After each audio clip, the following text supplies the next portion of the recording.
Hey everybody, it's Adam Tracy again. And going down the list of second residency, second passport jurisdictions, we find ourselves upon Panama, which has gained increased, I guess, attention, especially like in the crypto sector because of legislation that they've enacted or are seeking to enact, which is very favorable in terms of digital assets and digital asset related operations.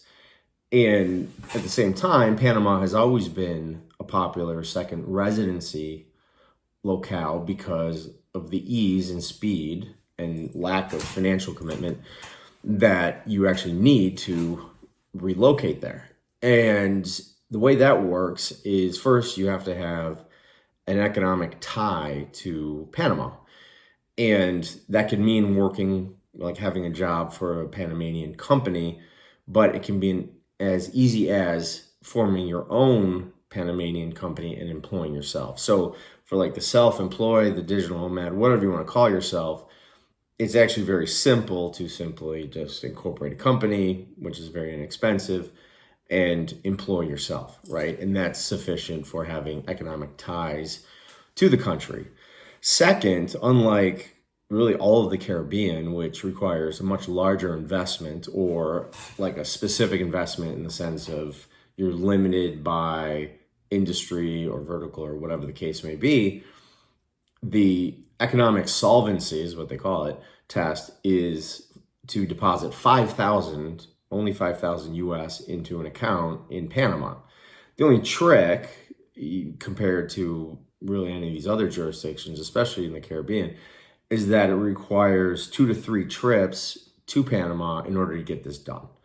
And depending on how quickly you can kind of get back and forth, or perhaps you're just there, you can get the residency permit just over a month's time, right?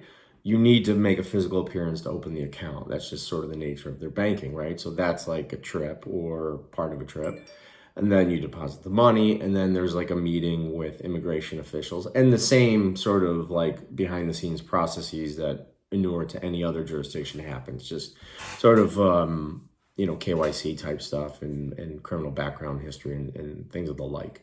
So it's exceedingly easy. And like you read a lot about it. It's, depending on your mastery of Spanish, it can be a little bit difficult to navigate, but there's plenty of people who are multilingual down there and many people up here speak Spanish.